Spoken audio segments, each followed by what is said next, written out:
ખેતી કેટલાક વીઘા રાખી? ખેતી આમ ઘરની 5-6 વીઘા છે. 5-6 વીઘા. હું વાવ્યું કઈ? નારળીઓ બગીચો. અચ્છા, નારિયેળીનો બગીચો છે. હા. વાહ, લીલા ત્રોપા. તો આ હાંડીઓ અત્યારે આમ ખરીદવા જાવ તો કેટલાકનો આવતો હશે તમારા ખ્યાલથી? 30-32 નો. 30-32 હજારનો હા. એક હાંડીઓ? એક હાંડીઓ. બરાબર. તો આની હાચવણ તમારે ખાવા પીવાનું બધું કરવું પડતું હશે? હા.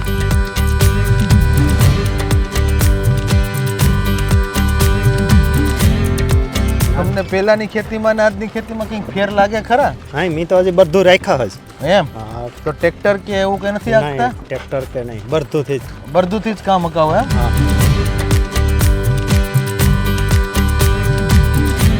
અરે સા પાણી તો પીને જવાય ને. વાડી આવો તો સા પાણી પીવાય. હા, એ તો બરાબર. વાડી આવે તો ચા પાણી પીવડાવશે.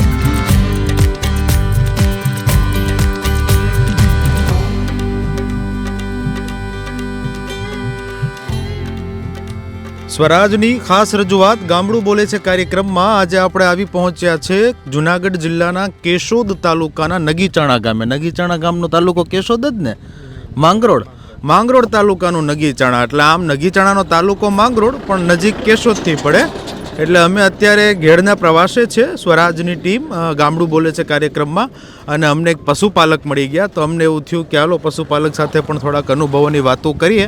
તેઓ એક ઊંટ ગાડીમાં, જેને અહીંયા લોકલ ભાષામાં હાંડિયા ગાડી કહે, એ હાંડિયા ગાડીમાં ચારો ભરીને જઈ રહ્યા છે. અને આપ જોઈ રહ્યા છો કે જે રીતે રોડ ઉપર આ વડીલ જઈ રહ્યા છે, આપણે સીધા વડીલ સાથે વાત કરવાનો પ્રયત્ન કરીએ. તેઓ એક પશુપાલક હોય એવું પ્રથમ દ્રષ્ટિએ જણાય આવે છે. સીધા એમની સાથે વાત કરીએ. શું નામ છે તમારું? મારું નામ હરદાસભાઈ. હરદાસભાઈ નંદાણીયા. હા, સરસ સરસ. તો હરદાસભાઈ નંદાણીયા, તમે આમ ક્યાંથી આવો? સરીથી. ચરથી આવો છો? અને આમ ક્યાં જવાનું છે? નાંદરખી. એટલે શું ભર્યું આમાં? ચારો? માંડવ્યું. એટલે એક પ્રકારનો ચારો જ ને? સારો. તમે શું કહો એને? નીણ. બરાબર. તો આ કેટલીક વારમાં પૂગી જાઓ? 1.5-2 કલાકમાં.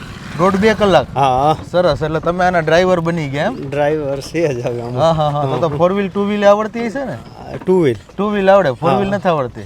એ ભણેલા કે? ભણેલ તો છે થોડું. કેટલું? 8-10 ગણે? 10 ચોપડી. તો આ મોબાઈલ રાખ્યો તો મોબાઈલ હાંકતા આવડતો હશે? મોબાઈલ હાંકતા આવડે.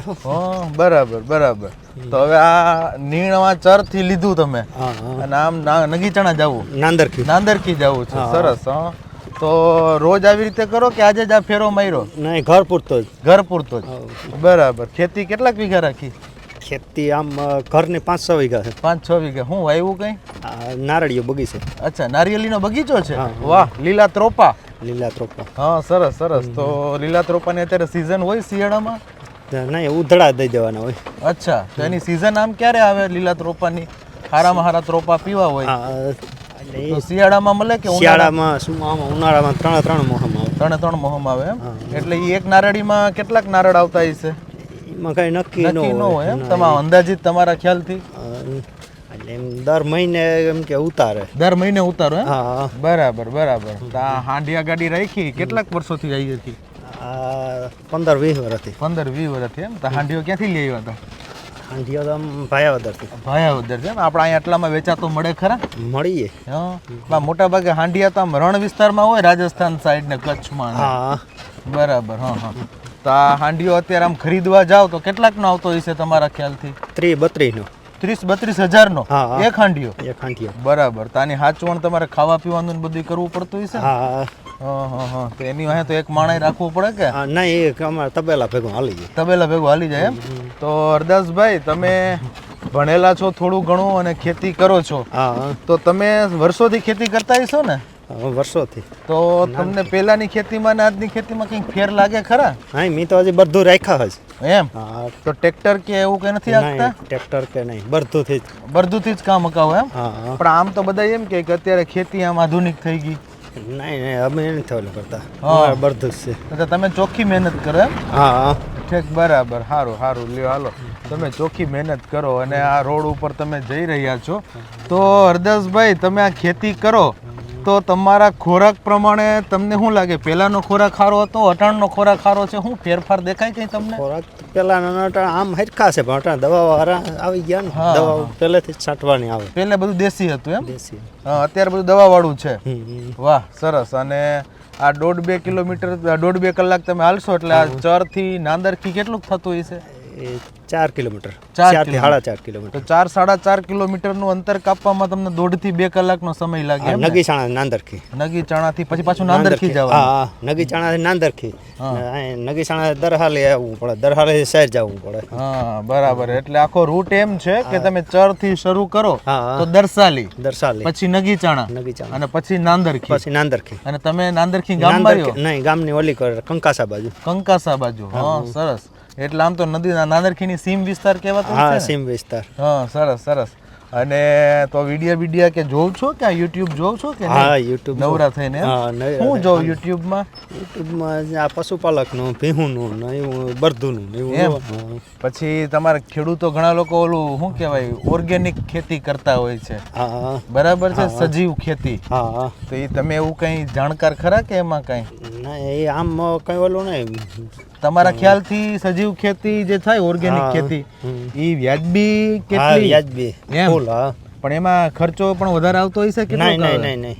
તો આ આપણે દવાવાળી હાઇબ્રિડ વાળી જે ખેતી કરીએ, હા, ખાતર ને બિયારણ ને પછી ઓલા તમારે શું કહેવાય યુરિયા ને હા. નર્મદા ને શું એવું જ કંઈક કહેવાય ને? શું હા, કહેવાય? નર્મદા, યુરિયા, એ આખું નર્મદાનું જ યુરિયા આવે ને. હા હા હા હા. એટલે એ બધી આ મને તો એટલા બધા નામ આવડતા નથી. કેટલાક ખાતર હોય તમે જરા કયો છો અમને? ખાતર ડીએપી હોય, હા. પછી ડીએપી ઇફકોનું આવે, હમ. સરદારનો આવે, એમાં ઘણા ખાતરું હોય તો આવે. હા હા. એ તો પાક પ્રમાણે અલગ અલગ કરવાના હોય ને? હા, અચ્છા. તો અત્યારે તમારે નારિયેળીનું ખેતર છે એમ? હા, નારળી તો વાવી ઘઉં દીધી. કે ધાણા કે વરિયાળી કે જીરું કેવું કંઈ વાવો?